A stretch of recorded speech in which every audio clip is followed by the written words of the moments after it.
En las sesiones anteriores hemos abordado diversos aspectos del Evangelio de San Marcos, desde su relación con Pedro hasta la estructura, como nos ofrece un camino de fe, Mesías e Hijo de Dios, y hemos hablado pues, de los milagros del Señor, y hemos hablado de las parábolas, de su enseñanza, y hemos hablado de los discípulos.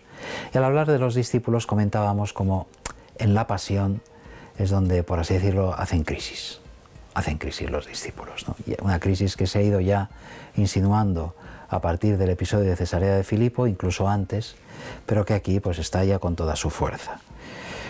De tal modo que en el capítulo 15, que es propiamente el capítulo de la pasión, los discípulos están totalmente ausentes, no aparecen. San Marcos no los menciona en el Calvario, por ejemplo, ¿no? Ahora vamos a comentar, a mostrar cómo todo el Evangelio de San Marcos está apuntando a este momento, al momento de la pasión. Ha habido quien ha propuesto entender el Evangelio, un poco exagerado, pero es interesante entender el Evangelio de Marcos y también los otros Evangelios como un gran relato de la pasión con un prólogo muy extenso. Como que la vida terrena del Señor, la vida pública, pues fuera en el fondo un prólogo a la pasión. Como digo, es una exageración, pero es una exageración que nos viene bien porque nos ayuda a entender esta realidad.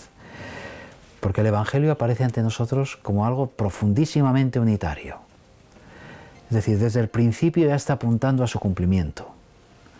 Lo veíamos en el primer versículo, ¿no? Jesús, Mesías e Hijo de Dios. Con el Hijo de Dios estaba ya apuntando a la confesión del centurión en el Calvario. Y de esta manera es interesante ver cómo ya desde el principio está apuntando a ese momento culminante que es la muerte del Señor. Y ya en el capítulo primero del Evangelio, cuando Jesús empieza a mostrarse, pues ya ahí empezamos a intuir la pasión.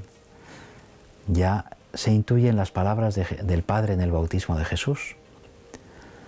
Este es mi Hijo el amado, como Isaac. Isaac era el hijo amado de Abraham, el hijo destinado a ser ofrecido en sacrificio. Por lo tanto, ya desde el bautismo es imagen de muerte y de resurrección, sumergirse para resurgir, es símbolo y está ya anticipando la pasión. Y poco más adelante pues se nos va a decir que Juan Bautista fue entregado, Marcos 1,14. Es entonces cuando el Señor comenzó su vida pública, cuando Juan fue apresado, fue encarcelado. Ese fue entregado, el verbo entregar va a ser el verbo que se utilice para referirse a la entrega de Jesús. Como Judas se entrega a Jesús, Judas va a ser el traidor. La entrega de Juan el Bautista a sus perseguidores está ya anticipando la entrega de Jesús a sus perseguidores. Cuando a Jesús le acusan de blasfemia, ¿no? En el capítulo 2, la curación del paralítico, Marcos 2,7, ¿no? ¿Quién puede perdonar pecados sino Dios? Este hombre está blasfemando. Cuando lleguemos al relato de la pasión veremos que sus acusadores lo acusan de blasfemar, en el capítulo 14. Por lo tanto, ya se nos están dando como primeras pinceladas que van apuntando a ese cuadro impresionante de la pasión. ¿Recuerdan cuando el Señor habla de sí mismo como el esposo, ¿no? ¿Pueden los invitados al banquete de bodas ayunar cuando el esposo está con ellos? Llegarán días en que el esposo les sea arrebatado. Entonces ayunarán. Es decir, ya el Señor está preparando de forma lejana a sus discípulos para el misterio de la pasión. Hay muchos otros momentos en los cuales pues esto se va insinuando y bueno, todo ello ya se expresa de forma explícita en los anuncios de la pasión. Recordamos como en Cesarea de Filipo, después de la confesión de Pedro, tú eres el Mesías, el Señor por primera vez anuncia la pasión. Y ante la dureza de Pedro para acoger ese mensaje, pues dirá aquella palabra, que es ese criterio para el discipulado que nos acompaña desde siempre, ¿no? El que quiera seguirme, que se niegue a sí mismo, que cargue con su cruz y me siga. Porque el que quiera salvar su vida la perderá, pero el que pierda su vida por mí la encontrará. Es decir, Jesús cuando anuncia por primera vez su pasión, nos está anunciando ya también cuál es el camino del cristiano, que es compartir la pasión.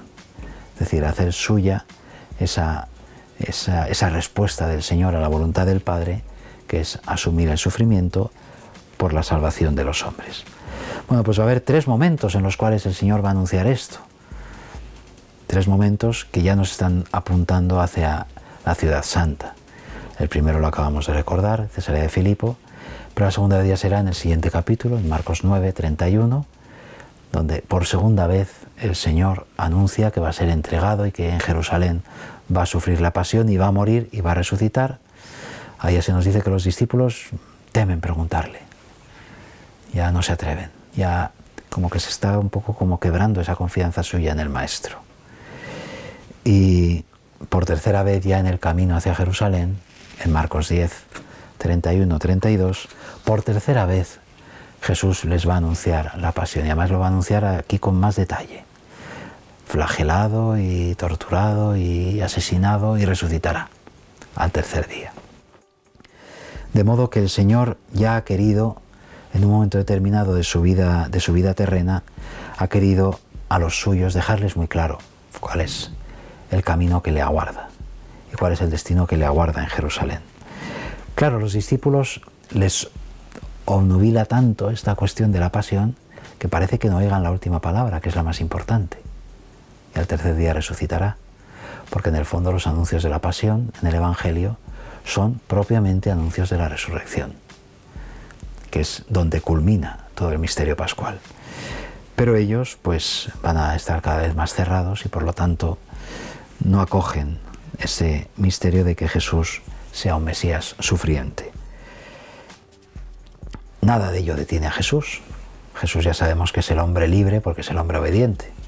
Como obedece al Padre, pues es el hombre libre frente a cualquier tipo de influencia humana e influencia de los dirigentes del pueblo y de sus discípulos. La obediencia es su libertad. Y hay un momento, ya cuando empieza el relato de la pasión, en Marcos 14, donde el Señor nos va a dar la clave para entender todo su misterio. Y es el momento de la institución de la Eucaristía.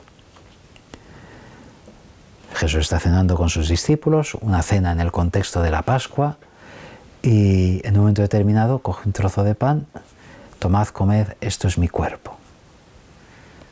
Y un poco más adelante toma un cáliz, una copa con vino, tomad, bebed, esta es mi sangre de la alianza, que se derrama por muchos, dice Jesús. Un gesto nuevo, un gesto sorprendente, un gesto en el que además utiliza terminología cultural de los sacrificios. Jesús no era sacerdote, Jesús no era de la tribu de Leví, los sacerdotes en Israel eran descendientes de Leví, descendientes de Aarón, de la tribu de Leví. Jesús era hijo de David. Sin embargo, empieza a utilizar una forma de expresarse que nos está evocando los sacrificios y a la vez los renueva, porque ya la víctima ya no es pues un animal que se degüella o que se mata para simbólicamente expresar así la comunión con Dios, sino que va a ser su propia sangre, su propio cuerpo. Por lo tanto, ya empieza a hablar de un sacerdocio nuevo, de forma implícita pero muy clara. Y así nos da a entender cuál va a ser el fruto de la pasión. Sangre derramada por muchos. Este pasaje nos va a dar la clave para entender todo. Para entender que la pasión no es, por así decirlo, un conjunto de fatalidades que se confabulan contra Jesús, sino que la pasión es algo que Jesús abraza y va a ser algo esencialmente fecundo, un poco en la línea de esa semilla que caía en la tierra y que vimos en alguna sesión anterior. El Señor, por lo tanto, con su Eucaristía, con la institución de la Eucaristía, le da sentido a todo lo que vive. Sangre derramada por muchos. Y así nos recuerda otro dicho que ha dicho Jesús antes, Marcos 10, 45, ¿no? El Hijo del Hombre no ha venido a ser servido, sino a servir y dar su vida en rescate por muchos. Otra vez esos muchos que nos están evocando Isaías 53. Mi siervo justificará a muchos. Es decir, está ya indicando esa salvación que viene el Señor a ofrecer, no a unos pocos, sino a la multitud. es decir, a todos aquellos que quieran ser salvados y que acojan la salvación que trae el Señor. Bueno, estos momentos como que le dan toda su hondura al relato de la pasión, ese relato que es tan impresionante y ese relato que, como sabemos, culmina en la cruz. Y bueno, pues qué sorprendente es ese grito del Señor en la cruz, según nos lo narra San Marcos, en el momento culminante, poco antes de la muerte. Nos habla de una oración de Jesús y luego de un grito inarticulado, y cuando Jesús muere. Y esa oración de Jesús también dicha, pues en voz alta, por lo tanto, Dios mío, ¿por qué me has abandonado?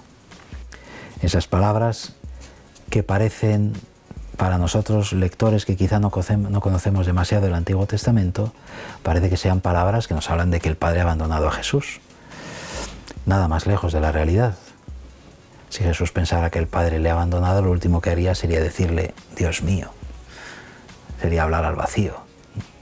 Jesús sabe que el Padre le está escuchando y por eso ora. Y lo más importante, ora con palabras no suyas, sino de un salmo. Salmo 22. Dios mío, ¿por qué me has abandonado? A pesar de mi grito, de mi oración, no te alcanza. Es el salmo del sufrimiento del justo que en un momento determinado es milagrosamente salvado. Contaré tu fama a mis hermanos, en medio de la asamblea te alabaré. Es decir, esa oración de Jesús en la cruz, Jesús que reza salmos en la cruz, esa oración lo que va a expresar es la gran esperanza, un gran sufrimiento, por supuesto, pero un gran sufrimiento que va a ser sufrimiento, como le gustaba decir al Señor, de parto, es decir, un sufrimiento fecundo, un sufrimiento que genera vida. Así culmina la vida terrena del Señor. Su muerte, como sabemos, al centurión pues le genera una impresión tal que le mueve a confesarlo como hijo de Dios. Verdaderamente este hombre era hijo de Dios. Jesús va a revelar su divinidad mediante la entrega de su propia vida, porque así es Dios. Dios es el Dios que existe entregándose. Y por lo tanto el Hijo es el Hijo que se manifiesta como Hijo de Dios entregándose. Y entregándose con un amor inaudito. Y así llegaremos al final del Evangelio, ese final en el cual no vamos a ver a Jesús, solo vamos a ver la tumba vacía, pero vamos a escuchar al ángel diciendo, no está aquí, ha resucitado. Y decida a sus discípulos y a Pedro que vayan a Galilea y allí me verán. El Evangelio, por lo tanto, se cierra con esta palabra que es palabra de esperanza inmensa.